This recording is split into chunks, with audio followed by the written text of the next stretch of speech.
The rain came down in sheets that autumn evening, battering the window panes of Westbrook Manor with a violence that matched the storm gathering inside Cassandra's chest as she stood in her father's study, her hands clasped before her with a composure that cost her everything to maintain. The room itself bore witness to their fall, once grand mahogany furniture now scratched and dull from neglect, carpets worn threadbare in patches that no amount of strategic furniture arrangement could hide, and the walls, those damning walls, marked with pale rectangles where paintings had hung before they were sold, one by one, to feed her father's insatiable appetite for cards and dice and ruin. Lord Edmund Westbrook sat behind his desk with the bearing of a man conducting ordinary business rather than selling his eldest daughter like livestock, his face florid from drink, his cravat askew, every inch of him radiating the particular desperation of nobility, stripped of fortune but clinging still to the pretense of authority. "You will be made available at auction 3 days hence," he said, and his voice carried no warmth, no regret, nothing but the flat practicality of a man solving a problem. "Mr. Blackwell holds the majority of my debts and has expressed particular interest in acquiring you. The matter is settled." Cassandra heard the words as if from a great distance, each one landing like a stone in still water, creating ripples that would eventually drown her. She wore a gown of pale blue muslin that had once been lovely but was now faded at the seams, turned twice to hide the wear, its color bleached by too many cleanings and too much time, like everything else in this house, like her own future, worn down to nearly nothing. Behind her, near the cold fireplace, where no fire burned to spare the cost of coal, her mother stood, with her face turned to the window, her silence a betrayal as profound as her father's words, and in the corner, barely visible in the dimming light, her 2 younger sisters clutched each other and wept with the helpless grief of those too young to hide their horror. Margaret, just 17, and Anne, barely 15. They understood what she was being told, what it meant, what would become of her. Asterisk property, asterisk Cassandra thought, and felt something inside her go very still and very cold. Asterisk, I am to become property, a thing to be purchased, to settle debts I did not incur for a life I did not ruin. Asterisk. Terror moved beneath her skin like something living, but she would not let it show, would not give her father the satisfaction of her breaking, would not add her tears to her sisters because someone had to remain standing. Someone had to bear this with dignity, even if dignity was all she had left. 3 days. In 3 days she would stand before strangers and be sold to the highest bidder, and there was no rescue coming, no miraculous reprieve, nothing but the inevitable march toward a fate she could not escape, because her family's honor, what remained of it, demanded her sacrifice, and because she had no power, no money, no options in a world that had always measured her worth by her father's name and her potential marriage, and now both were to be traded for his freedom from debt. The night before the auction, Cassandra walked through Westbrook Manor like a ghost, revisiting the scenes of her own life,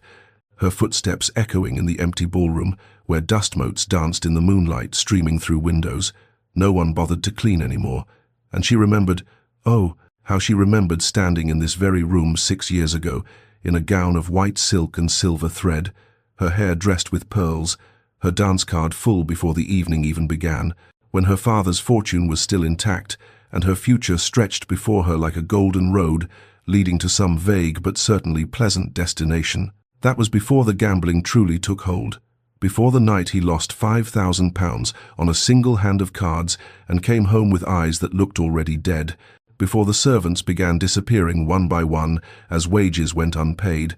before her mother's jewelry vanished piece by piece into pawn shops, before the horses were sold, and then the carriages, and then the very silver from their table. The descent so gradual at first, and then so terrifyingly swift, that Cassandra barely recognized the moment when they crossed from genteel poverty into true desperation. She caught her reflection in one of the tarnished mirrors lining the ballroom walls, and the young woman staring back at her looked thin and pale, her eyes too large in her face, her hair simply dressed because there was no lady's maid anymore to do it properly, and she thought with a strange, detached clarity. Asterisk. Tomorrow I will become property, a thing to be owned, and I do not even know what that means, what it will require of me, what I will become in the hands of whoever purchases me. Asterisk. The terror she had suppressed in her father's study rose again like bile in her throat, but she pushed it down, forced her breathing to steady, wrapped her arms around herself and made herself imagine the worst so that perhaps reality would be bearable by comparison, though she suspected that imagination had limits and that the true horror of her situation would reveal itself in ways she could not yet foresee. She left the ballroom finally and climbed the stairs to her chamber, where she had laid out her few remaining possessions on the narrow bed: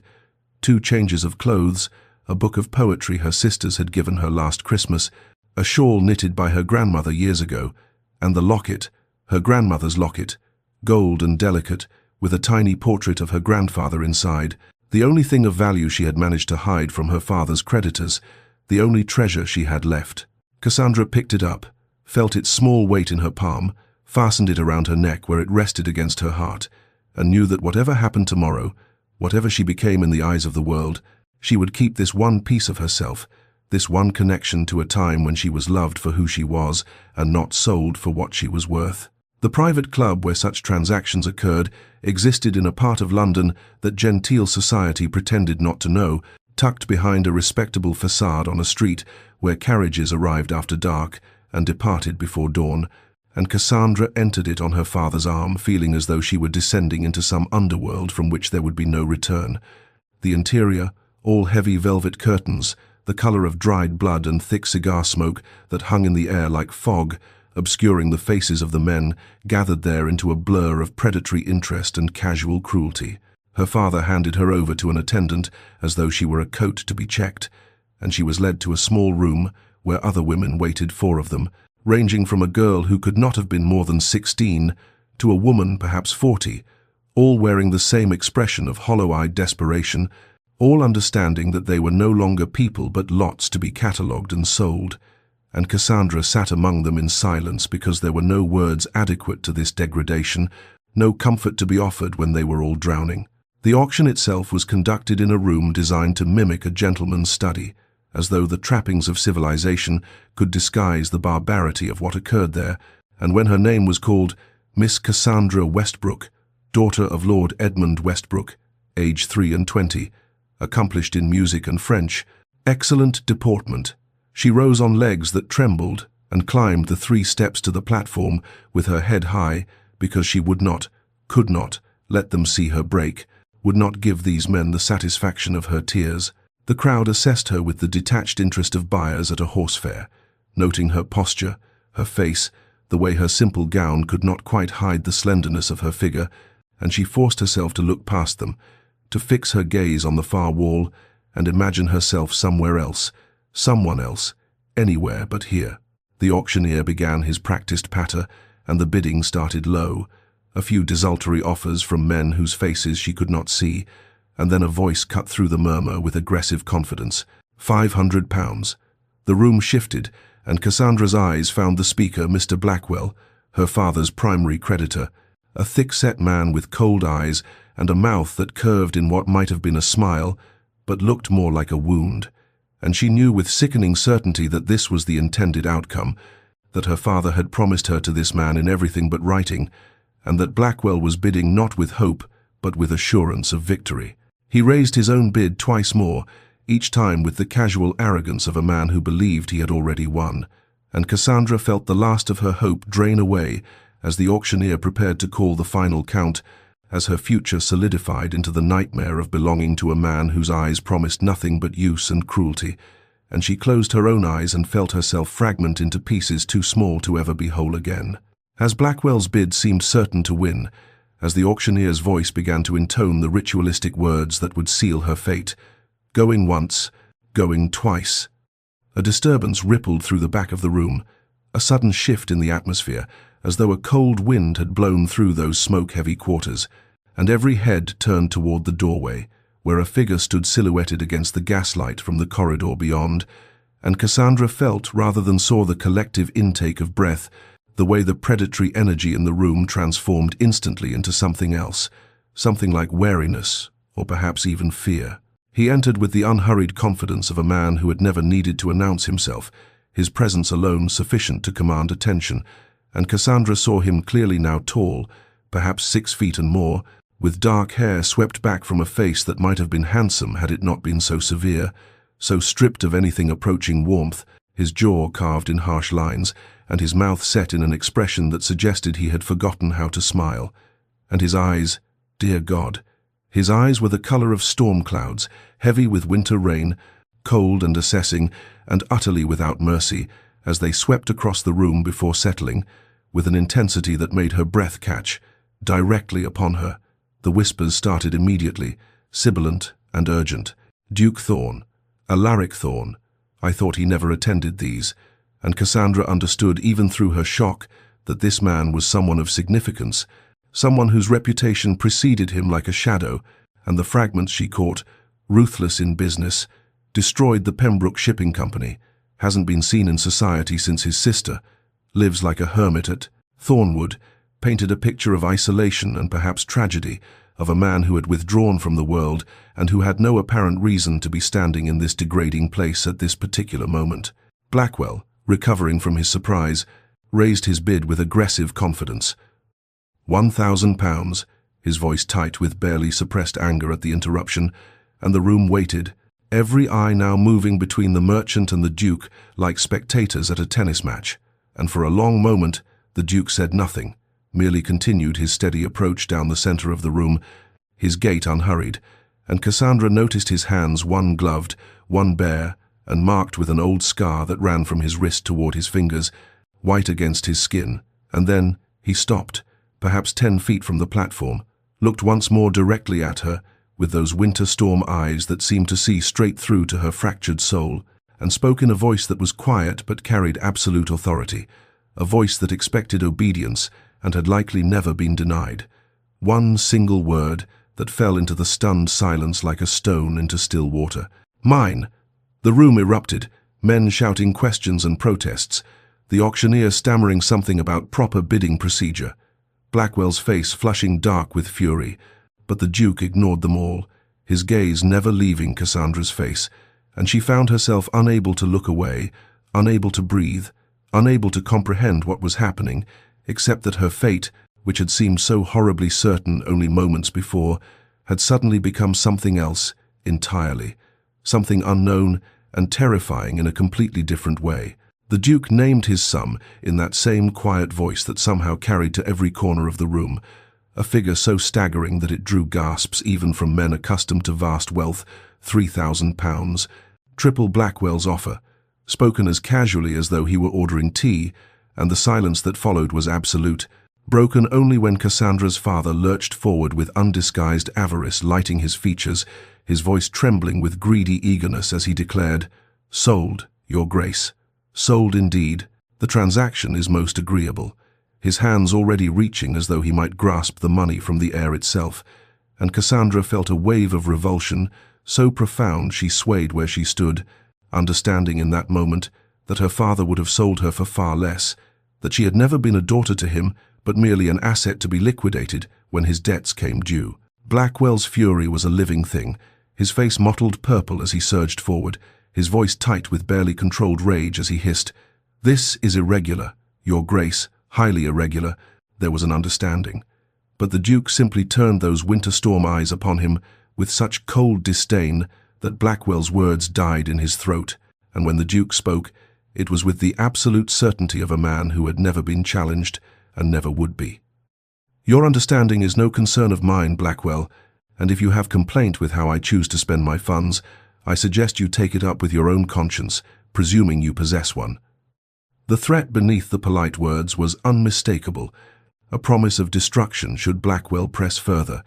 and the merchant stepped back with murder in his eyes, but silence on his lips, though his gaze when it fell upon Cassandra was full of such venom that she shuddered, knowing instinctively that this humiliation would not be forgotten, that Blackwell was a man who nursed grievances and waited for revenge. Papers were produced, thick legal documents that reduced her entire existence to signatures and witnessed seals,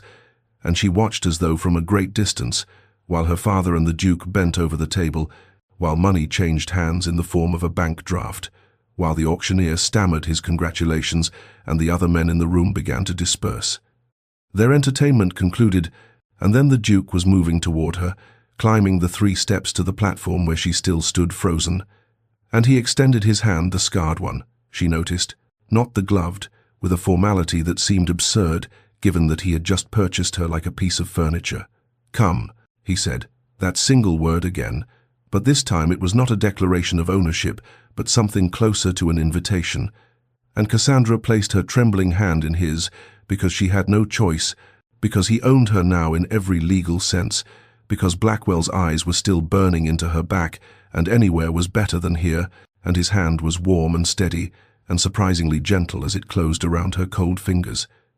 He led her down from the platform, through the crowd that parted before him like water before a ship's bow, past her father who attempted some mewling gratitude that the Duke ignored entirely,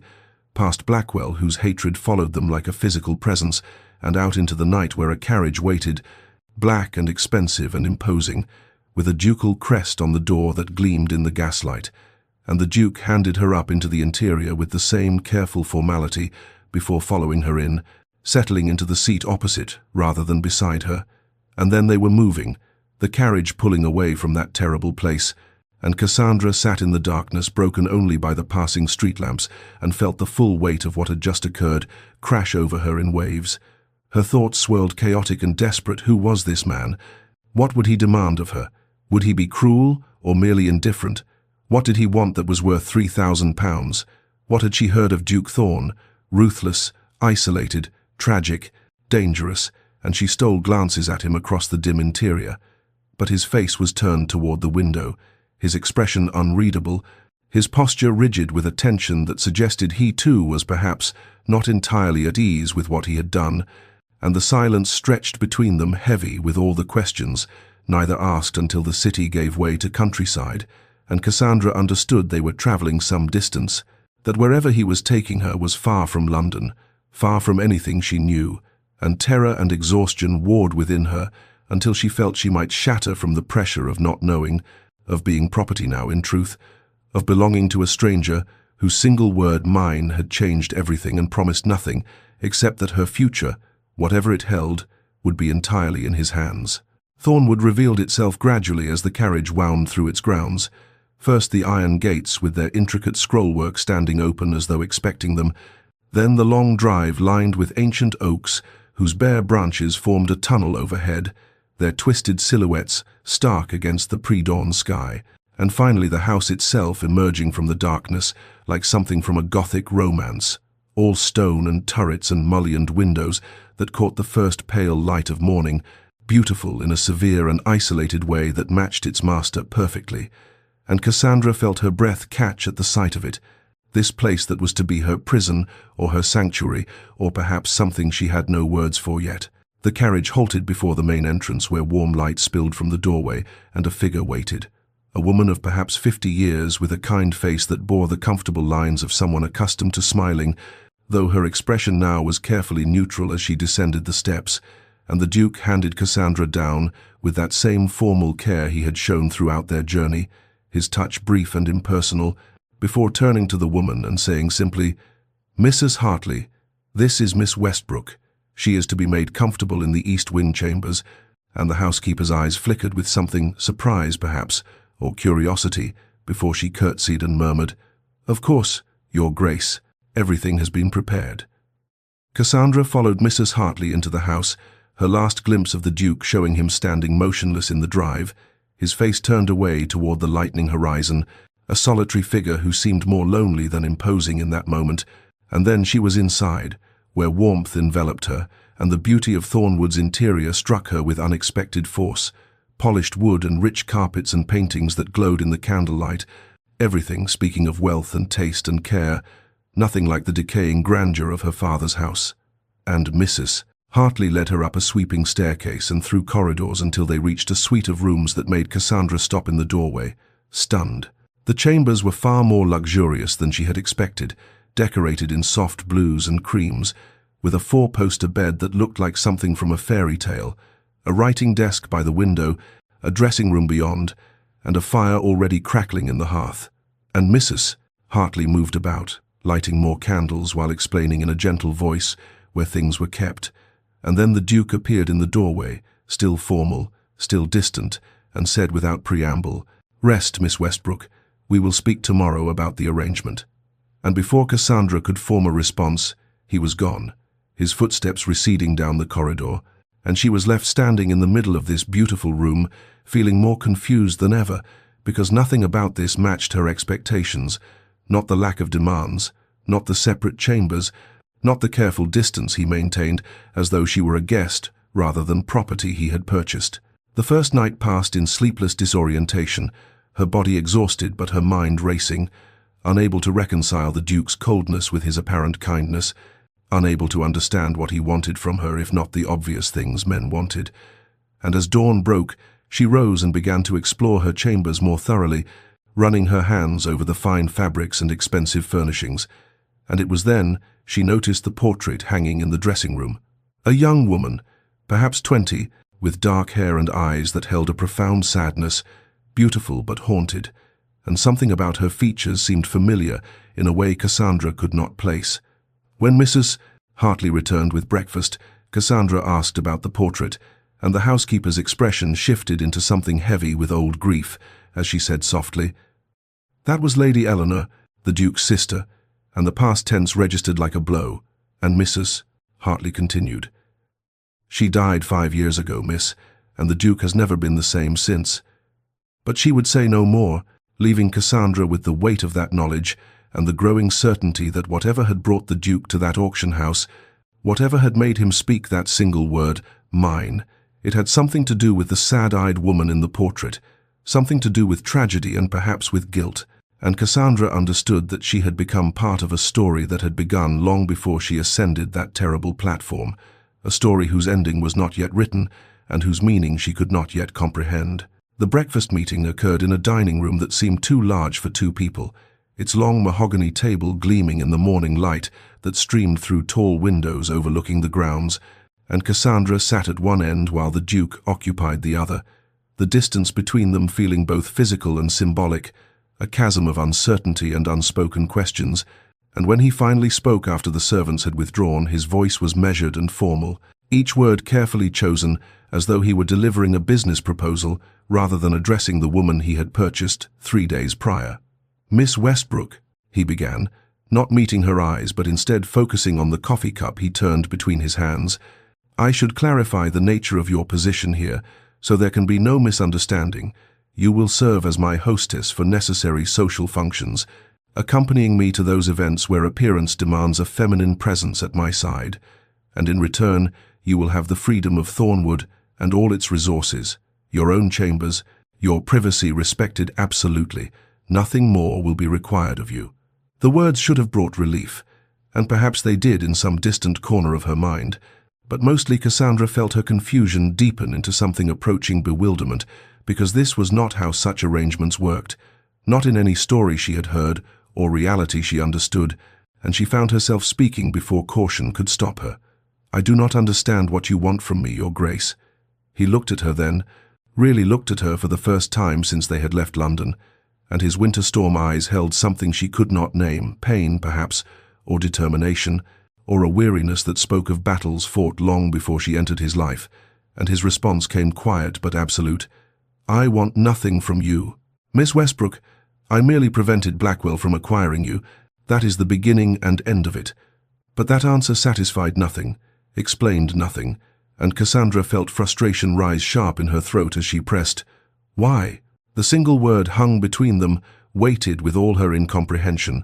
all her need to understand why a duke would spend £3,000 for nothing, why he would bring her to his home, only to maintain this careful distance, why he looked at her sometimes with such profound sadness, and she watched his jaw tighten, watched him retreat behind the cold formality that seemed to be his armor against the world. And when he spoke again, his voice had turned to ice. "My reasons are my own, Miss Westbrook, and need not concern you. Suffice it to say, you are safe here. You will want for nothing material, and you are free to occupy yourself as you wish within the bounds of the estate." He stood then, clearly ending the conversation, and despite her confusion, Cassandra recognized dismissal when she heard it, and she sat frozen as he walked from the room without another word,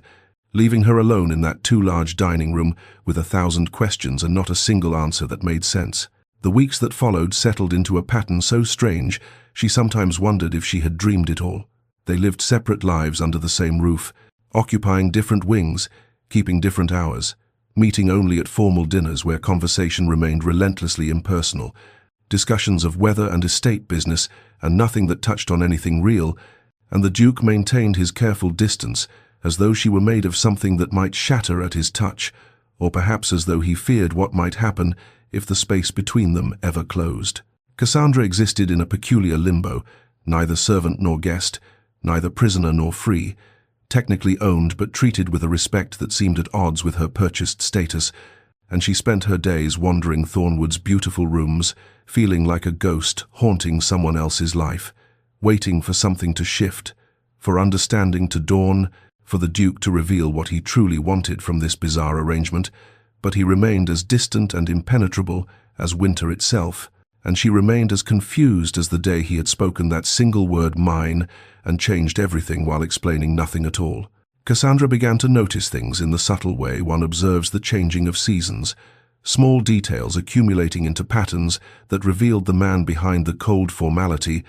and it started with his routines, which she glimpsed from her window or during her tentative explorations of the estate, how the Duke rose before dawn each morning to ride across his lands, a solitary figure on horseback disappearing into the mist, and how he spent long hours in his study, attending to correspondence and ledgers with a diligence that spoke of genuine care for his responsibilities.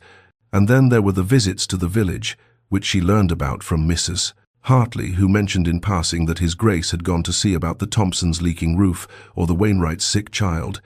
and Cassandra found herself watching more closely, and one afternoon she witnessed from the library window the Duke speaking with an elderly tenant farmer, saw him clap the man's shoulder and press something into his hand that made the farmer's weathered face crumple with gratitude,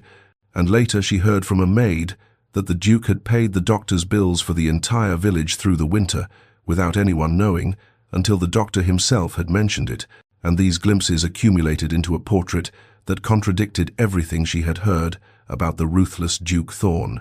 contradicted the coldness he showed her, suggested depths of kindness he seemed determined to hide from the world, or perhaps from himself. She had taken to exploring Thornwood more boldly as the weeks passed, finding comfort in its library, which proved to be extensive and beautifully maintained, shelves upon shelves of books in the warm room with its leather chairs and perpetually burning fire, and she spent hours there reading, losing herself in stories of other lives and other worlds.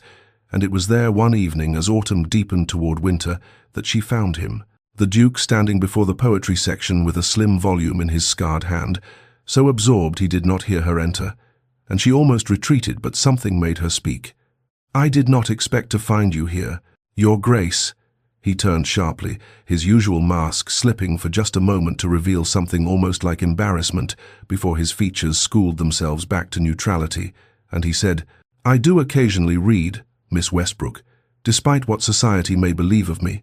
and there was the faintest edge of something defensiveness perhaps, or dry humor in his tone that emboldened her to move closer, to see what volume he held, and she recognized Wordsworth, and without thinking she quoted, "The world is too much with us, late and soon, getting and spending we lay waste our powers," and she watched something shift in his expression, a crack in the winter ice of his eyes as he continued the verse. "Little we see in nature that is ours, we have given our hearts away, a sordid boon," and the words hung between them with unexpected weight, both of them aware they were speaking of something more than poetry, something about the cost of the lives they had been forced to lead, and Cassandra found herself saying quietly, "I thought you cared nothing for sentiment, Your Grace," and his response came after a long pause, his voice lower and more genuine than she had ever heard it. "I thought so too, Miss Westbrook," and he looked at her, then really looked at her as something more than the obligation he had purchased, saw her perhaps as someone who might understand what it meant to armor oneself against feeling, against hope, against the vulnerability that sentiment demanded. And though he said nothing more, and shortly after excused himself and left her alone in the library, Cassandra stood holding the moment close, understanding that something had shifted between them. Some small crack had appeared in the careful distance he maintained, and through that crack she had glimpsed the man he kept hidden, the one who read Wordsworth in the evening and paid poor families' doctor bills and carried a sorrow so profound it had frozen him into isolation, and she realized with a mixture of fear and something dangerously close to anticipation that she wanted to know that man, wanted to understand what had wounded him so deeply, wanted perhaps to reach across the chasm between them, despite knowing how unwise such wanting might be. The summons came on a grey morning when November had settled over Thornwood with its characteristic melancholy, a gilt-edged invitation delivered on a silver tray by Mrs. Hartley, who wore an expression that suggested she understood its significance, and Cassandra read the elegant script announcing the Duchess of Pemberton's annual ball with a sinking sensation in her stomach because she knew what this meant. Her first appearance in society since the auction, her debut as the Duke's purchased companion, and she felt the weight of that ambiguous position settle over her shoulders like a cloak made of whispers and judgment. The Duke informed her at dinner that evening with his usual formality that they would be expected to attend, that the Duchess was an old family friend, and refusal would cause offence, and he added with something that might have been concern, flickering across his features, that he had taken the liberty of arranging for appropriate attire through Mrs. Hartley, and Cassandra felt gratitude and humiliation war within her chest because she owned nothing suitable for such an event, and his awareness of that fact made her feel the poverty of her position, even as his discretion in handling it spared her dignity. The gowns arrived 2 days before the ball, 3 of them in shades of deep blue and silvery grey and burgundy, each more beautiful than anything she had owned even before her father's descent into ruin, and when she tried the blue one and saw herself reflected in the mirror of her chambers, she barely recognized the woman, looking back, elegant, composed, almost duchess-like, and she wondered if fine clothing could mask what she truly was, if silk and jewels could transform transaction into respectability, or if everyone at that ball would see through to the truth of how she had come to stand beside the Duke. The evening of the event arrived with merciless inevitability, and Cassandra descended Thornwood's grand staircase in the blue gown, with her grandmother's locket at her throat, her single piece of authenticity amid all the Duke's purchased finery, and found him waiting in the entrance. Hall dressed in black evening clothes that emphasized his height and the severity of his features, and when he looked up at her, something shifted in his expression, something that made her breath catch before his usual mask descended, and he simply offered his arm and said, "You look well, Miss Westbrook," in a tone that revealed nothing of what that look had meant. The carriage ride to Pemberton House passed in tense silence, punctuated only by the sound of wheels on gravel and the distant calls of night birds, and Cassandra felt her anxiety build with each passing mile, felt herself constructing the armor she would need to face the curious eyes and sharp tongues of society, and she was so absorbed in her own dread that she startled when the Duke spoke quietly. "If at any point you wish to leave, you need only say so. I will not force you to endure more than you can bear." And the unexpected gentleness in his voice made her turn to look at him in the darkness of the carriage, and though she could barely see his features, she sensed his genuine concern, and she found herself saying, "Thank you, Your Grace," with more feeling than she had intended, and his response came soft and almost sad. "You need not thank me for basic decency, Miss Westbrook. You have had too little of it in your life." Pemberton House blazed with light and music, its ballroom filled with the cream of society, elegant women in jewels and silk, distinguished men in evening dress, the air thick with expensive perfume, and the murmur of conversation that seemed to pause and shift when the Duke entered with Cassandra on his arm, and she felt the weight of every eye in the room assess and judge and speculate, felt herself examined and found wanting or curious or scandalous, and she lifted her chin with a pride she did not entirely feel, and tried to ignore how the whispers seemed to follow them like a wake follows a ship. The Duchess of Pemberton greeted them with warmth that seemed genuine toward the Duke and carefully polite toward Cassandra, asking no questions about her presence but making it clear through subtle social cues that she would be accepted here, at least provisionally, and Cassandra felt grateful for that small mercy, even as she remained aware of the less charitable stares from other quarters. And then she saw him across the room, Blackwell, dressed in expensive evening clothes that could not disguise the cruelty in his eyes, and her blood turned to ice because she had not expected to see him here, had not prepared herself for facing the man who had intended to purchase her, and she must have made some sound or movement because the Duke leaned close and asked quietly, "What is wrong?" and when she managed to indicate Blackwell with the slightest gesture, she felt the Duke's entire body go rigid beside her, felt the cold fury emanate from him like winter wind, and his hand covered hers on his arm with a protective pressure that would have been improper in any other context, but in that moment felt like safety itself. Blackwell approached with a smile that did not reach his eyes, offering congratulations on the Duke's acquisition with words that were just proper enough to pass in polite company, but carried an undercurrent of threat and possession that made Cassandra's skin crawl, suggesting that he had not forgotten her, that he still considered the matter of her ownership somehow unsettled, and the Duke's response came cold and absolute. "Miss Westbrook is under my protection, Blackwell, and I protect what is mine. I trust you understand my meaning." And the two men stared at each other with a hostility that made the air between them feel dangerous, and Cassandra understood that whatever civility they maintained was a thin veneer over something far darker, and Blackwell finally withdrew with a mocking bow that promised this was not finished, and she felt the Duke's tension remain even after he had gone, felt his protective stance like a shield around her. The evening progressed with painful slowness through introductions and small talk and the careful navigation of social hierarchy, and Cassandra played her role as best she could, responding to questions with practiced vagueness about her connection to the Duke, enduring the speculation with what grace she could muster, and through it all she felt his presence beside her, solid and protective, occasionally touching her elbow to guide her or leaning close to murmur some observation that made the ordeal slightly more bearable. And she realized with something like wonder that he was trying to make this easier for her, that despite his usual distance, he was present now in a way he had not been before, as though Blackwell's threat had shifted something in him, had made him claim more openly what he had purchased in that auction house.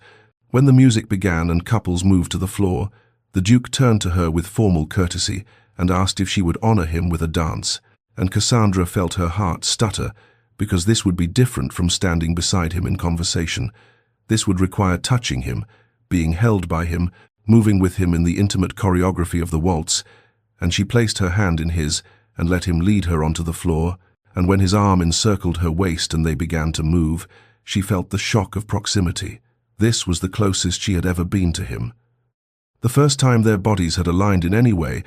and she could feel the heat of his hand through the silk of her gown, could see the pale scar across his knuckles, could smell the subtle scent of sandalwood, and something else uniquely him, and she found herself struggling to breathe normally, to maintain the composure expected of her. They danced in silence for several measures, moving together with an ease that surprised her because she had not known what to expect from him, and then he looked down at her with those winter storm eyes and asked quietly beneath the music,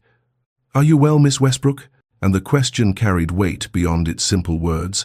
asking not just about this moment, but about all of it, the ball, the scrutiny, Blackwell's presence, the strangeness of their arrangement, and Cassandra found herself answering with more honesty than wisdom,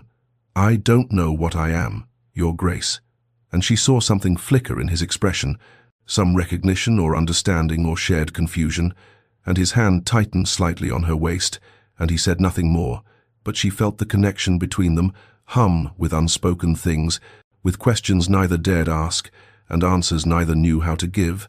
and they finished the dance in that charged silence, and when he returned her to the edge of the floor and stepped back to proper distance, Cassandra felt the loss of his proximity like a physical ache, and she understood with a clarity that terrified her that something had changed tonight, that whatever careful distance they had maintained was beginning to erode, and she did not know whether to fear that erosion or pray for it, whether the connection growing between them was salvation or another form of destruction. But as she watched him stand guard beside her for the rest of that endless evening, watched him deflect the curious and warn off the predatory with nothing more than his presence, she knew that indifference was no longer possible, that whatever this strange arrangement had begun as, it was becoming something else entirely, something neither of them had planned and neither knew how to name. The return to Thornwood passed in a silence different from the tension of their outward journey, heavier somehow with the weight of all that had transpired at the ball, and Cassandra felt exhaustion seep into her bones as the carriage rolled through the dark countryside, felt the accumulated strain of maintaining composure under scrutiny and judgment, finally catching up to her. But more than that, she felt something else, building beneath her ribs a pressure that had been mounting for months, the weight of her circumstances, of being sold and purchased and transformed into property, of living in this strange suspended state between captivity and freedom, of not knowing what she was or what she was becoming, and she thought she had mastered it, thought she had built walls strong enough to contain the terror and grief and confusion. But the evening had cracked something in those walls, Blackwell's presence reminding her of what she had escaped and how precarious her position remained,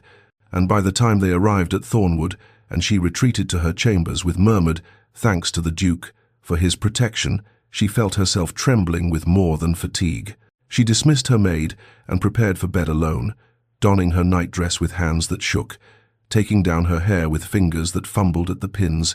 and she climbed into the vast bed and extinguished the lamp and lay in darkness, willing sleep to come and grant her oblivion. But instead her mind conjured images. She had tried so hard to suppress the auction house, the platform, the faces of men assessing her like livestock, Blackwell's predatory smile as he bid for ownership of her body and will, her father's cold transaction as he signed papers that transformed his daughter into property, and she felt the panic rise in her chest like floodwater, felt herself drowning in the remembered horror of it,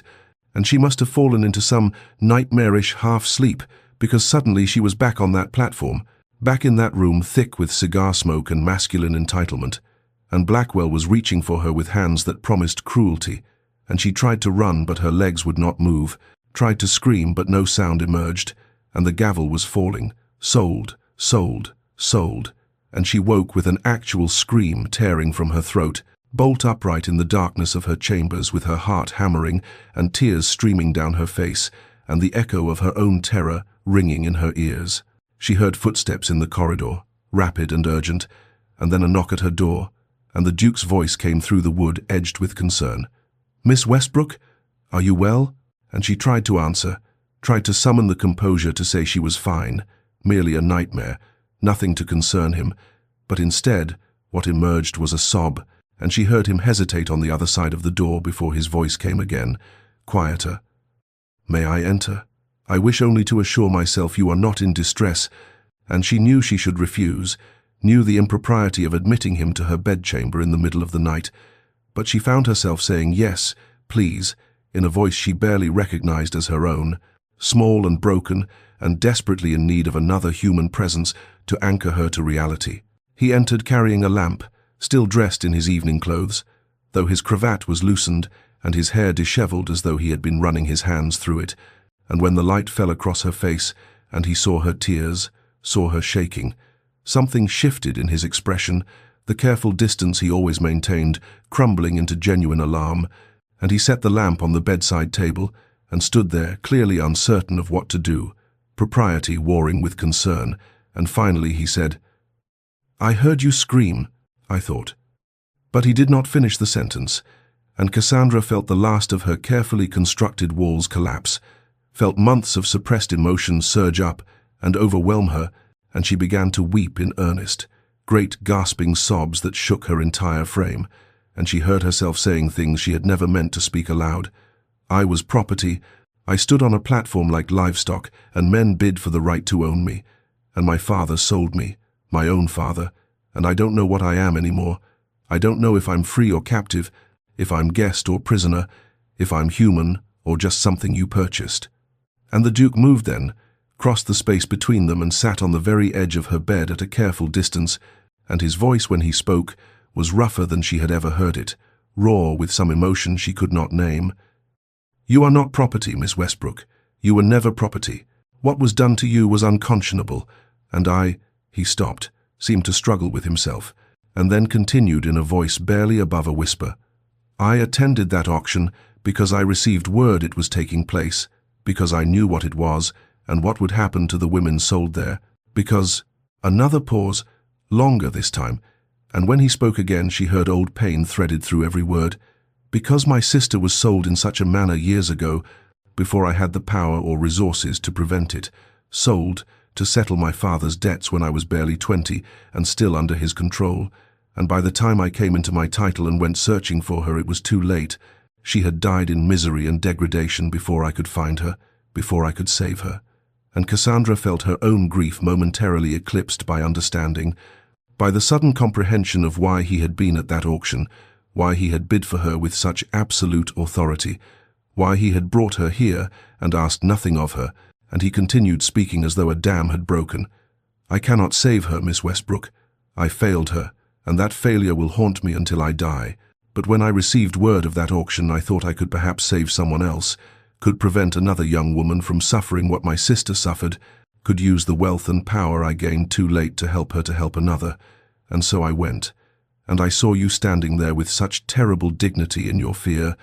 and I thought of Catherine, my sister, and I knew I would not let them have you, any of them, and so I said that word, mine, not because I believed you property, but because it was the only word that system understood, the only way to take you out of that place." And Cassandra stared at him through her tears, seeing him clearly for perhaps the first time, understanding at last the man beneath the cold reputation, and she whispered, "You saved me." And he shook his head and said with infinite sadness, "I merely prevented one form of captivity, but I fear I may have created another. You are bound here by obligation and circumstance, if not by physical chains, and that was never my intention. I wanted only to give you safety, to offer you what no one offered, Catherine."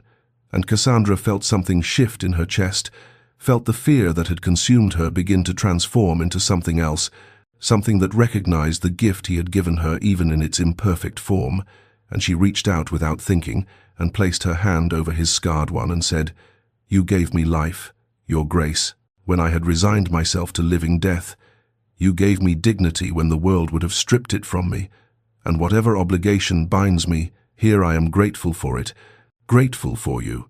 And they sat there in the lamplight, with her hand on his, and months of careful distance finally, irrevocably breached. And though neither spoke of what this moment meant, both understood that something fundamental had changed between them, that the careful walls they had maintained had crumbled, and what would be built in their place remained to be seen. But for now there was only this shared pain, shared understanding, and the tentative beginning of something neither dared yet name. The morning after their midnight revelation arrived with pale November light filtering through Cassandra's chamber windows, and she woke with the sense that something fundamental had shifted in the architecture of her existence at Thornwood. The careful distance that had defined her relationship with the Duke, now irrevocably altered by shared confessions in lamplight. And when she descended for breakfast, she found him already there, and the tension between them had transformed from the strained formality of strangers to something more complex, an awareness, an acknowledgement of truths spoken that could not be unspoken. And he looked up when she entered, and for a moment neither seemed to know quite what to say, how to navigate this new territory they had entered, until finally he asked with genuine concern if she had managed to sleep after he left her, and she admitted she had, surprisingly well, and thanked him again for his kindness, and he said with quiet intensity that she need never thank him for basic human decency, and their conversation that morning flowed more naturally than any previous exchange, touching on small matters of the estate and the weather and books they had read, but underneath every word ran the current of what they now knew about each other, the pain they had shared, and in the days that followed Cassandra found herself increasingly drawn into the Duke's daily routines, no longer content to occupy her gilded chambers in isolated comfort, and one morning at breakfast she surprised herself by asking if she might assist with some of his estate work, explaining that idleness had begun to weigh on her, that she wished to be useful, and she saw surprise flicker across his features, followed by something that might have been pleasure, and he agreed with a formality that barely concealed his satisfaction, and so began a new pattern of their days. They worked together in his study reviewing tenancy agreements and charitable distributions, and Cassandra discovered that the Duke possessed not only the ruthless business acumen his reputation suggested, but also a deeply analytical intelligence and an unexpected capacity for compassion in his dealings with those who depended on Thornwood, and she watched him reduce the rent for a farmer whose crops had failed, arrange for a doctor to visit an ailing tenant's child without charge, approve funds for repairs to the village school, and she began to understand that his cold reputation was armor over a heart that had been damaged by his inability to save his sister, that his isolation was not cruelty but protection, and as they worked side by side their hands would sometimes brush over documents and ledgers, accidental contact that sent awareness sparking through her, And once when she made an error in her calculations and he pointed it out with gentle amusement rather than criticism, they both laughed, genuine shared laughter, and the sound of it seemed to surprise them both, as though neither had expected to find joy in the other's company. And these small moments accumulated like coins in a purse, building towards something neither acknowledged, but both felt. The library became their evening refuge, both gravitating there after dinner without explicit agreement, settling into chairs near the fire, with books that sometimes went unread as conversation unfolded instead, discussions of literature and philosophy and the state of the world. And Cassandra found herself speaking with an openness she had not known she possessed, sharing opinions she would once have kept carefully hidden, and the Duke listened with attention that made her feel heard in a way she never had been, even before her father's dissent. And sometimes he would share his own thoughts with a vulnerability that she sensed was rare for him, and she treasured these glimpses beneath his armor, these moments when he allowed her to see the man rather than the title. Neither spoke of what was growing between them, the attachment that was becoming harder to ignore with each passing day. The way her heart lifted when she heard his step in the corridor, the way his gaze would linger on her when he thought she was absorbed in reading. The careful distance they maintained even as that distance grew harder to preserve, and Cassandra told herself it was gratitude she felt, natural affection for her protector, nothing more dangerous than that. But she knew she was lying, knew that what she felt had crossed some invisible boundary from gratitude into something far more perilous, and she sensed the same struggle in him, the way he would sometimes start to speak and then stop himself, the way he was careful never to touch her beyond what propriety demanded, as though he feared what might happen if he allowed himself that liberty, and they circled each other in this strange dance of denial and desire, both terrified of naming what was happening, both unable to prevent it. And as autumn deepened toward winter, and the days grew shorter, and the work continued, and the evenings in the library stretched longer, Cassandra understood that whatever this arrangement had begun, as transaction, rescue, obligation, it had become something else entirely, something that frightened her precisely because it felt like hope, like the possibility of genuine connection, and she did not know if she was brave enough to reach for it, did not know if he would allow it even if she tried, but she knew with absolute certainty that she could no longer imagine her life without these moments, without his presence, without the complicated and growing attachment that neither of them would speak of, but both understood was transforming them into something neither had expected to become. Winter arrived at Thornwood with the suddenness of a door slamming shut, the first snow falling in heavy silence overnight, so that Cassandra woke to find the world transformed into white isolation, the estate cut off from the village and neighboring properties by drifts that made the roads impassable. And though Mrs. Hartley assured her this happened most winters, and they were well provisioned to wait out the weather, Cassandra felt the enforced proximity settle over the house like a second blanket of snow, trapping her and the Duke in closer quarters than the careful distance they had maintained could comfortably accommodate, and she found herself intensely aware of his presence in ways she had tried not to acknowledge. The sound of his boots in the corridor, his voice consulting with the steward about the livestock and heating stores, the way he would appear in doorways and pause when he saw her as though surprised by her existence, and the air between them seemed to crackle with all the words neither would speak, all the feelings neither would name. 3 days into the snow's captivity, she stood at the drawing-room window, watching flakes fall in hypnotic patterns, when she heard unusual commotion at the front entrance, raised voices, and the stamping of boots, and Mrs. Hartley's tone of concern, and she went to investigate, and found the Duke being helped inside by 2 grooms, his greatcoat snow-covered and his face pale, and when she demanded to know what happened, the housekeeper explained. He had insisted on riding out to check on an elderly tenant, despite the weather, and his horse had startled and thrown him, and though the Duke insisted he was perfectly well, Cassandra saw the way he held his left arm stiffly against his body, and the tear in his coat sleeve dark with blood, and before anyone could protest she had ordered him to the library where the light was best, and sent Mrs. Hartley for medical supplies and warm water, brooking no argument with an authority she had not known she possessed. In the library she helped him remove his coat with hands that trembled slightly, revealing the gash on his forearm where he had landed against something sharp,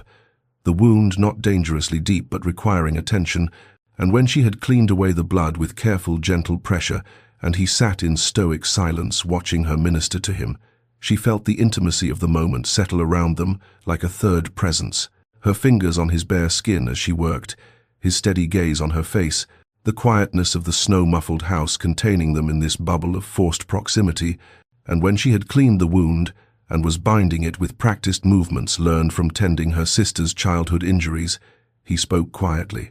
"Why do you show me such kindness, Miss Westbrook?" And she paused in her work, meeting his eyes directly, seeing in them not the controlled distance he usually maintained, but something more vulnerable, more raw. And she answered with absolute honesty, "Because you have shown me nothing but respect when you owed me none, because you have given me safety and dignity and asked nothing in return, because—" She stopped, aware she was venturing into dangerous territory, but his hand had come up to cover hers where it rested on his bandaged arm, stilling her movements, and his voice was rough when he said, "You owe me nothing, Cassandra," and the use of her given name struck her like a bell, resonating through her entire being, and she whispered, "I know," and the moment stretched between them taut as a wire, his hand warm over hers, his face so close she could see the flecks of darker grey in his storm-coloured eyes, and she felt herself leaning toward him as he leaned toward her, drawn by something neither could resist, and his free hand came up to cup her face with infinite gentleness, his thumb brushing her cheekbone, and her eyes fluttered closed in anticipation, but then he pulled away abruptly, standing and putting distance between them, his back to her as he gripped the mantelpiece with his good hand, and his voice when he spoke was strained. "You owe me nothing, Cassandra, not gratitude, not kindness, and certainly not," but he did not finish, and she stood there with her heart hammering and her lips still parted, and her hands still warm from touching him, and she said softly, "I know, Your Grace," deliberately returning to his title, restoring the formal distance he seemed to need, but they both understood that something had shifted irrevocably, that they had come within a breath of crossing a line neither could uncross, and that the careful pretense they had maintained was becoming impossible to sustain. The thaw came a week later, melting the snow into grey slush and reopening the roads, and with that opening came the poison that Blackwell had been spreading during their isolation,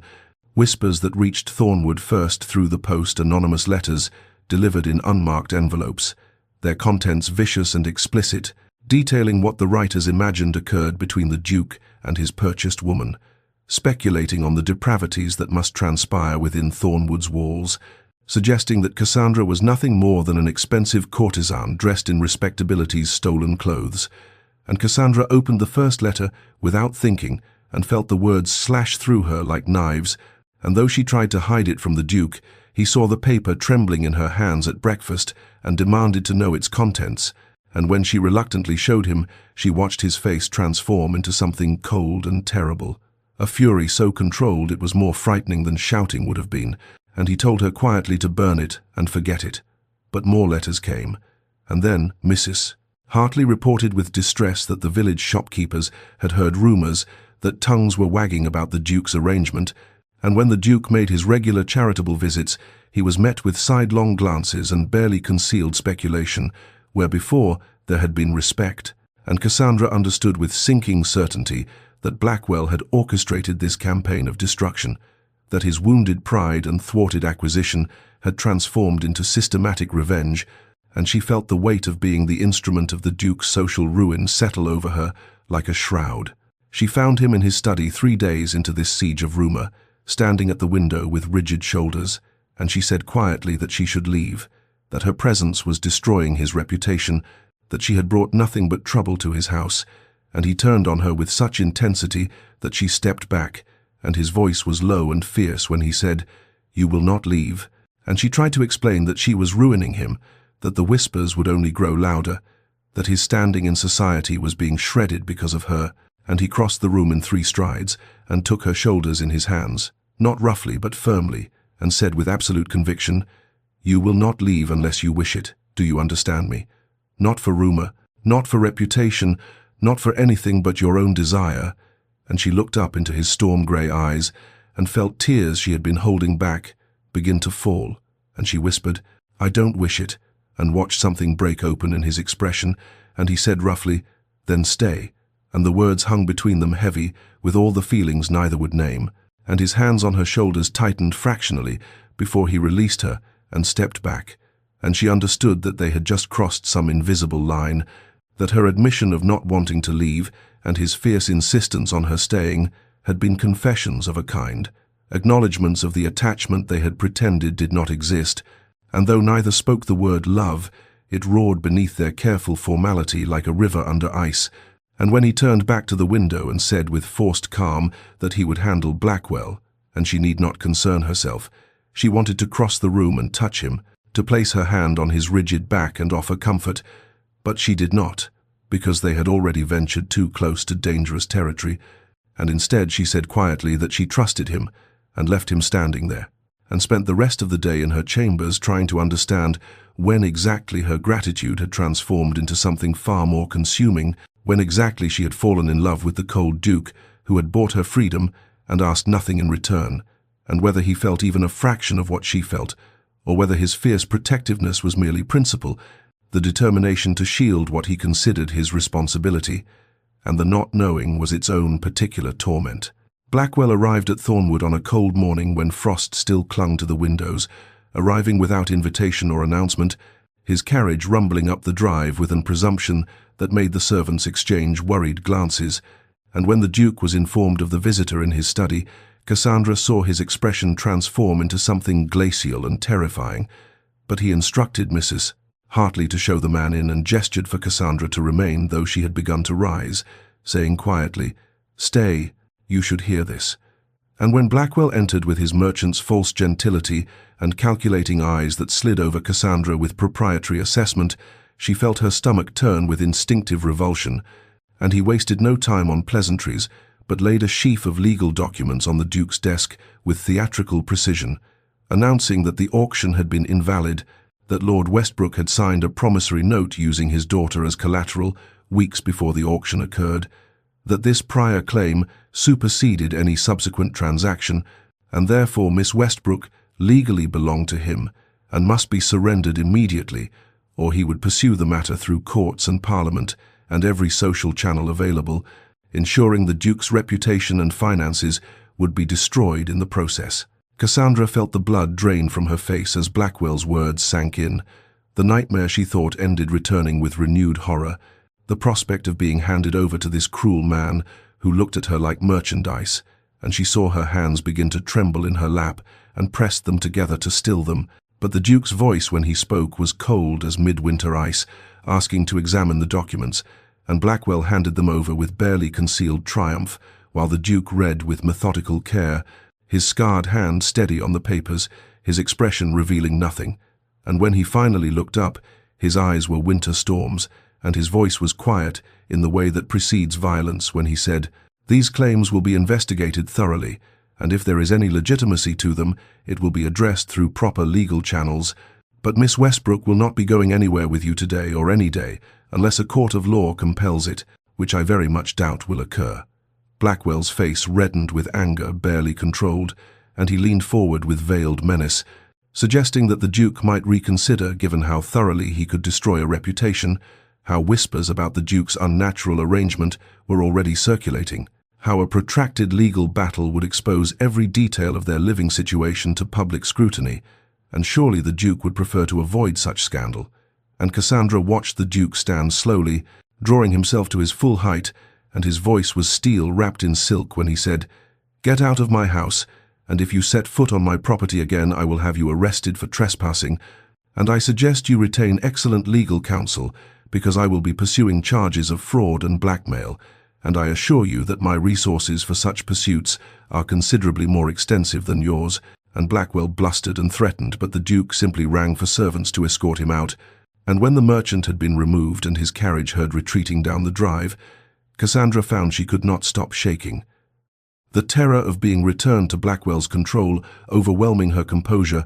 and the Duke knelt before her chair and took her cold hands in his, and said with fierce conviction, "I will end this. I vow to you he will not touch you. I will burn every penny I possess before I allow him to claim you." And she looked into his storm-grey eyes and saw the absolute determination there and whispered, "This is my fault. I have brought this disaster to your door. and his hands tightened on hers, and he said roughly, "This is not your burden. This is the evil of men who treat human souls as property, and I will not allow it to stand." And he summoned his solicitors that very hour, and the house, filled with legal minds poring over documents and investigating Blackwell's claims, and Cassandra spent the following days in a state of suspended dread, unable to eat, unable to sleep properly, haunted by the possibility that she might be torn from the safety she had found and delivered into the hands of a man whose eyes promised nothing but cruelty. And though the Duke assured her repeatedly that he would resolve this, she could see the strain in his face. The long hours he spent closeted with lawyers, the way he would look at her across the dinner table with something like anguish, and she understood that he was fighting not just a legal battle, but against the possibility of losing her, and that understanding made her heart ache with feelings she still could not name aloud, and she found herself praying to a God she was not sure listened, that somehow this nightmare would end, that somehow she would not have to leave Thornwood, and the man who had shown her the first genuine kindness she had known since her family's fall, and the not knowing was its own particular torture, each day waiting for news, each knock on the door potentially carrying her doom. The lawyers worked through the following week with methodical determination, requesting additional documents from Lord Westbrook, sending inquiries to the courts where Blackwell claimed the promissory note had been registered,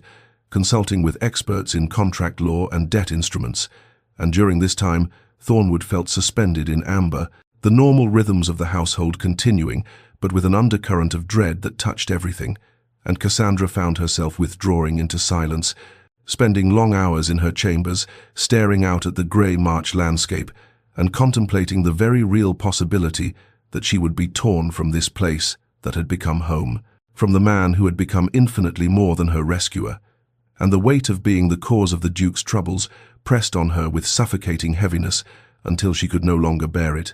and on the 5th day of the lawyer's investigations, she began to pack her few belongings with trembling hands, deciding that she would leave before the matter was resolved, spare the Duke further damage, disappear into some anonymous corner of the country where neither Blackwell nor scandal could follow, and she was folding the gowns he had given her, with tears streaming down her face, when the door opened without warning, and the Duke stood there, his expression transforming from confusion to understanding, to something like anguish, when he saw the open trunk and her tear-stained face, and his voice was rough when he demanded, "You would run?" And she turned to him with desperate determination and said, "I would free you from this disaster I have brought, from the scandal and the legal battles and the ruin of your reputation. All of it is because of me, and I cannot bear it." And she watched his composure, that iron control he maintained so carefully, finally fracture, and he crossed the room in 3 strides and gripped her shoulders and said with intensity that shook them both, "Do you not understand? You are not a disaster, you are—" And he stopped himself, the words dying on his lips, and she looked up into his storm-grey eyes and saw everything he was not saying written there, and she stepped closer, her heart hammering against her ribs, and whispered, "I am what?" And the moment stretched between them taut as a wire, the question hanging in the air demanding an answer he could not give,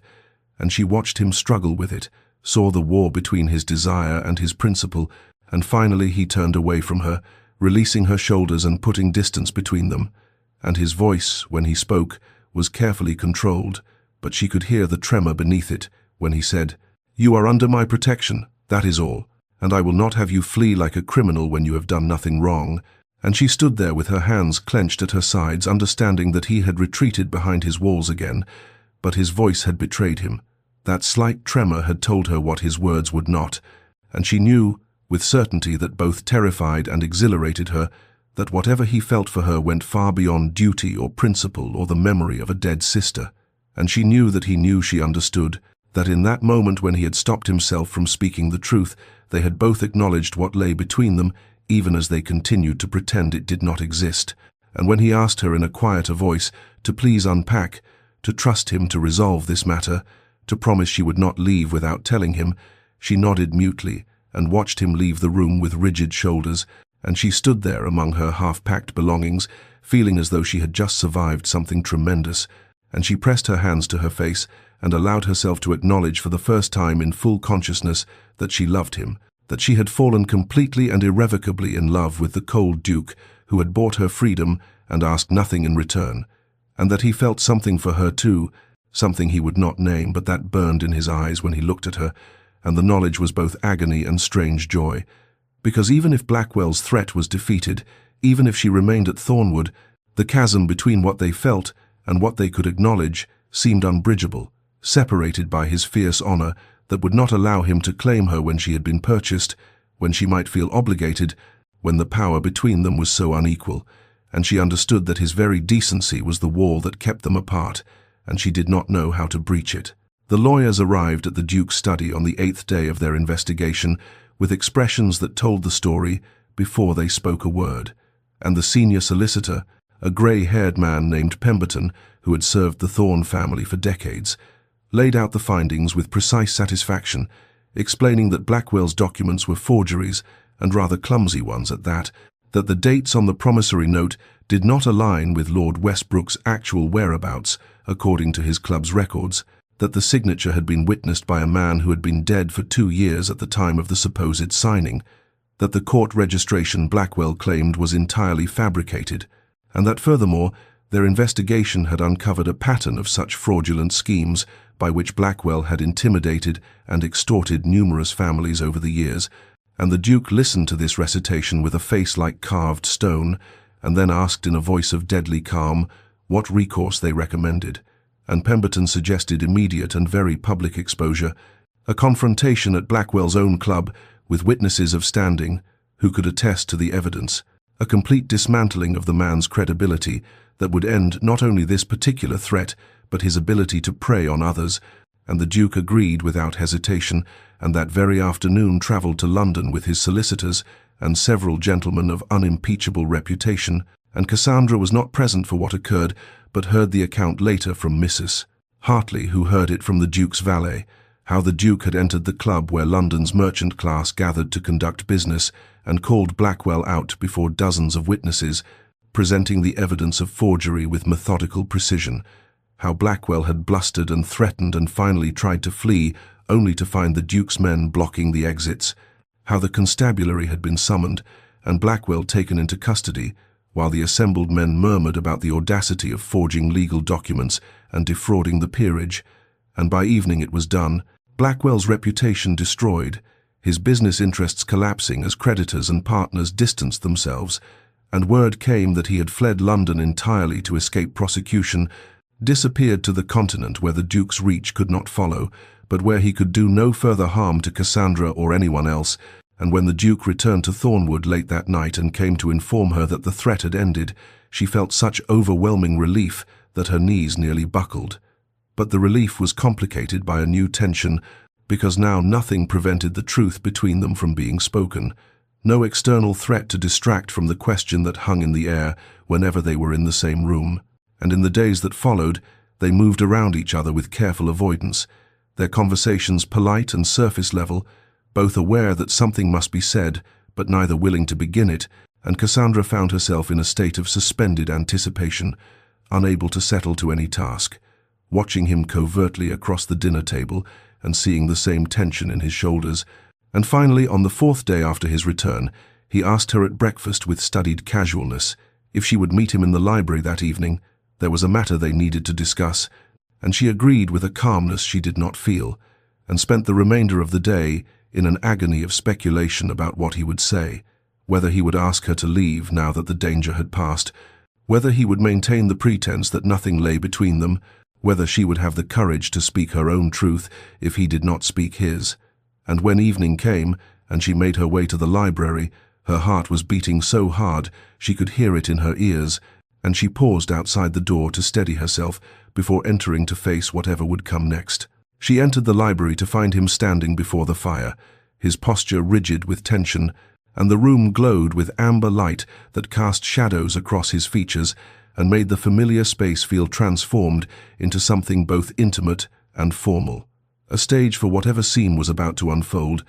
and he turned when he heard her enter and gestured to the chair nearest the fire and said with painful formality, "Please, sit," and she did, folding her hands in her lap to keep them from trembling, and he remained standing, one hand gripping the mantelpiece as though he needed its support, and when he finally spoke his voice was carefully controlled, but she could hear the strain beneath it when he said, "I have asked you here because there are arrangements that must be made, matters that should have been settled long ago." And her heart began to sink even as he continued, "I have instructed my solicitors to establish an independent income for you, sufficient to live comfortably, and I have purchased a house in Bath, modest but respectable, where you may reside without any social stigma attached to your situation." And she felt the words like blows, each one landing with brutal clarity, and he went on in that same careful tone, "You are free, Miss Westbrook, completely free of any obligation to me or to this arrangement that was forced upon you, and you may leave whenever you wish." And she sat there, frozen, understanding that he was releasing her, that after everything he was sending her away, and she found her voice, though it emerged as barely more than a whisper, when she asked, "Why?" And he finally looked at her directly, and she saw such pain in his storm-grey eyes that it took her breath away, and he said roughly, "Because I cannot in good conscience keep you here when I feel as I do. It would be unconscionable to bind you to me through obligation or gratitude, when the power between us has been so unequal. When you were purchased and brought here with no choice, and I will not be another man who uses you for his own purposes, no matter how I—" And he stopped himself, turning back to the fire, his shoulders taut with tension, and she stood slowly, her legs shaking, and said, "You would send me away?" And he replied without looking at her, "I would give you freedom, the choice I should have offered from the beginning. You must go. Cassandra, you must leave before I—" And again he stopped himself, and she moved closer, her heart hammering with fear and desperate courage, and asked, "Before you what?" And he shook his head, still not turning, and she stepped closer still until she was just behind him and said, "And if I don't want to go?" And she watched his entire body go rigid, and his voice, when it emerged, was hoarse with barely restrained emotion when he said, "Cassandra, please, do not make this harder than it already is." And she reached out and touched his arm and felt him tremble beneath her fingers, and she said with all the courage she possessed, "Tell me what you feel, tell me why you truly want me to leave." And his restraint finally shattered, and he turned to her with anguish written across his features and said, "Because I love you, because I have loved you for months, and cannot bear the thought that you remain here from obligation or gratitude, because every moment in your presence is both agony and joy, because I lie awake at night wanting you and hating myself for wanting you when you have been given no real choice, because I must release you even though it will destroy me. Do you understand?" And she felt tears streaming down her face and said, "Then I will tell you what I feel. I will tell you that I love you, that I have loved you and did not know how to say it, that if you send me away, it will be the cruelest thing that has ever been done to me, and I have endured much cruelty." And she watched understanding dawn in his eyes, watched disbelief transform to hope,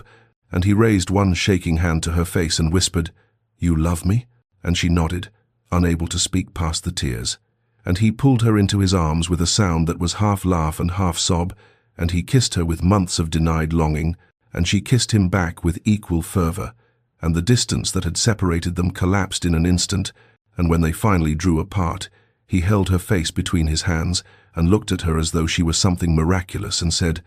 I love you, and I will spend the rest of my life proving to you that you are free to choose me or not choose me every day, that I want nothing from you that you do not freely give." And she smiled through her tears and said, "Then I choose you, today and every day." And they stood there in the firelight, holding each other while the world realigned itself around this new truth,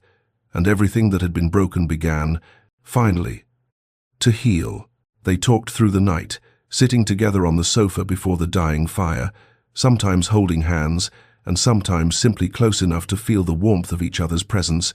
and all the words that had been hoarded in silence for months came spilling out in a torrent of confession and explanation. Hopes and fears laid bare between them, and he told her about the years after his sister's death, how he had closed himself off from feeling anything because the guilt had been too enormous to bear, how he had built his reputation for ruthlessness deliberately to keep the world at bay, how the moment he had seen her, standing on that auction platform, something in him had cracked open despite all his defenses, and she told him about the terror of those weeks before the auction, the slow death of hope, the shame of being reduced to property, and how his unexpected respect had confused and then gradually healed something in her she had thought permanently broken, and as dawn began to grey the windows, he took both her hands in his and said with a formality that was nevertheless suffused with emotion, "Cassandra Westbrook, I am asking you now not as the man who purchased you, but as a man who loves you beyond all reason. Will you marry me, truly marry me, of your own free choice?" And she said yes before he had even finished speaking, and they sat together in the growing light, making plans for a future that was theirs to build, and he insisted the wedding should be small, intimate, only people who mattered, and she agreed gratefully, for she had no desire for grand society spectacle, and in the days that followed there were practical matters to attend to, and he insisted she write to her family to inform them, though she dreaded the task, and when she did, her father responded with a letter so filled with sudden paternal warmth and pride, now that she would be a duchess, that she felt only cold disgust. And when the Duke found her standing in her sitting room with the letter trembling in her hand and tears of anger on her cheeks, he read it over her shoulder, and his face hardened, and he said, "You owe him nothing, not even acknowledgement." And she nodded and threw the letter into the fire and felt lighter for watching it burn. But her sisters wrote separately, tentative letters of congratulation that held genuine warmth beneath the awkwardness, and those she answered with care, and she invited them to the wedding, and they came looking thin and worried in their faded dresses, and the Duke welcomed them with quiet kindness, and afterward arranged for quarterly allowances to be sent to them without their father's knowledge. And Cassandra loved him even more for that unexpected generosity, and the wedding itself took place in Thornwood's small chapel on a clear April morning with only Mrs. Hartley and a few trusted staff and her sisters as witnesses, and Cassandra wore a simple gown of ivory silk that the Duke had commissioned, elegant without ostentation, and when she walked down the aisle and saw him waiting for her with such open love in his storm-grey eyes, she felt that every terrible thing she had endured had been worth it to arrive at this moment, and they spoke their vows with voices steady and sure, promising love and faithfulness and partnership, and when the vicar pronounced them married and the Duke kissed her, it felt like both an ending and a beginning, the closing of one chapter written in pain and the opening of another written in joy. And that night, as they lay together in his chambers, finally and completely united, he whispered against her hair, "You are mine now, truly mine, as I am yours," and she smiled in the darkness and said, "Yes," and meant it with her whole heart, and everything that had been broken in both of them began, finally and fully, to heal. 3 years had passed since that spring wedding in Thornwood's chapel, 3 years that had transformed everything, and Cassandra stood now in the library where so much of their story had unfolded, the afternoon light streaming through windows that gleamed with care, and she rested one hand on the swell of her belly where their first child grew, and looked around at the room that had once been a refuge and was now simply home, and the entire estate had transformed in those years, the Gothic beauty no longer isolating but welcoming, the gardens restored to vibrant life, the tenants prosperous and content. And she and Alaric had built something together that went far beyond their own happiness, for in the first year of their marriage they had established a charity for women in desperate circumstances, women facing the same terrible fate she had faced, and they had quietly purchased the debts of dozens of women who would otherwise have been sold, given them training and positions and the dignity of choice, and Cassandra threw herself into this work with passionate purpose, for she understood in her bones what it meant to be treated as property, and she would spend the rest of her life ensuring that others might be spared that dehumanization, and Alaric supported her completely, his resources and his influence behind every woman they saved, and their marriage had deepened into something she had never imagined possible, not merely love but partnership, passion and tenderness, laughter and shared purpose, and she had learned his body as thoroughly as she had learned his heart, all the scars and stories written in his skin, and he had learned hers, and they had healed each other in ways that went beyond words, and she heard his footsteps in the corridor now, and smiled even before he entered, and when he came through the door and saw her standing there, his entire face softened with the love that he no longer hid, that he spoke freely every day, and he crossed to her and wrapped his arms around her from behind, his hands settling over hers on her belly, and he pressed a kiss to her temple and murmured, "You should be resting," and she laughed and said, "I was thinking," and he said, "Dangerous occupation. with the teasing warmth that still surprised her sometimes. This man who had seemed so cold and remote that first day, and she leaned back against him and said, "I was thinking about that auction house, about standing on that platform, believing my life was ending." And she felt him tense slightly, and turned in his arms to face him and said, "And I was thinking how strange it is that the worst moment of my life led to the best, how being sold brought me to you." And he looked at her with such intensity and said, "Did you ever imagine we would arrive here, at this happiness?" And she considered the question seriously and said, "No, I had forgotten how to imagine anything beyond survival." And he nodded and said, "I had forgotten how to imagine happiness at all. I had convinced myself I did not deserve it and did not want it." And she touched his face, this face she loved beyond all reason, and said, "And now?" And he smiled, that smile that was hers alone, and said, "Now I cannot imagine anything else. Now every day I wake beside you and think, this cannot be real, this cannot be mine. And yet it is." And she kissed him softly and said, "We are each other's, truly, not through transaction but through choice." And he said, "Every day I choose you." And she said, "Every day I choose you."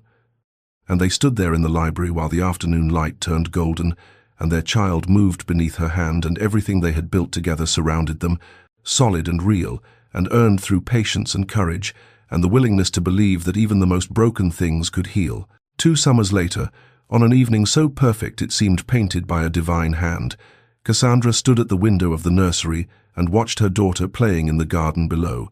18 months old now and fearless, tottering after butterflies, while Alaric followed close behind with his hands outstretched to catch her should she fall, and the sound of the child's laughter rose like music through the warm air, and Cassandra rested her hand on the window frame and marveled at the completeness of her joy, at how thoroughly the darkness had been transformed into light, and Thornwood itself seemed to shimmer in the golden hour, the gardens restored to breathtaking beauty, with roses climbing the stone walls and lavender lining the paths, the estate prosperous and humming with life, tenant families thriving, children playing in the village green, and all of it built on the foundation of respect and care that she and Alaric had cultivated together, and their charity had saved 43 women in the past 2 years, 43 women who would not stand on an auction block, who would not be reduced to property, who had been given instead the dignity of choice and the tools to build their own futures. And this work had become the center of Cassandra's purpose, this knowledge that her own suffering had been transmuted into salvation for others. And she heard Alaric's footsteps on the stairs now, and turned as he entered, carrying their daughter, who had grass stains on her little dress and flowers clutched in her fist, and he handed the child to Cassandra, and their daughter immediately reached for her mother's face with sticky fingers, and Alaric stood close and wrapped his arm around both of them and said, "Perfect evening," and Cassandra said, "Perfect life," and he kissed her temple and said, "I never dreamed I deserved this," and she said, "Neither did I, but here we are." And they stood together as the sun set over the gardens and painted everything gold and crimson, and Cassandra thought about that rain-battered manor where her father had sold her, about standing on that platform in the smoke-filled room, believing her life was ending, about the cold terror and the crushing shame, and she thought about the single word that had changed everything, mine, spoken not as possession, but as protection, and how the darkest moment had become the doorway to everything beautiful that followed. And she understood now in a way she could not have then, that sometimes salvation comes from the most unexpected sources, that love can grow even from transactional soil if tended with respect and patience, that the human heart is more resilient than we know, capable of healing even the deepest wounds, capable of transforming even chains into bridges. And dear listener, if you are in darkness now, if you stand in a moment that feels like ending, know this: transformation remains possible. Grace can arrive from directions you never thought to look, and you are always more than what others would reduce you to, more than the price they place on you, more than the circumstances that bind you. And the word mine can be a prison or a promise, depending entirely on whether it is spoken with love. And may you find, as Cassandra found, that even the most broken places can become gardens, that even the auction block can lead to belonging, that the heart knows its way home even through the darkest passages. And may you rest tonight in the knowledge that you are worthy of respect, worthy of tenderness, worthy of a love that sees you not as property but as precious. And may you discover that sometimes the end of one story is simply the beginning of another, better one. And may you find your own thornwood, your own unexpected grace, your own transformation from darkness into light, and may you know peace.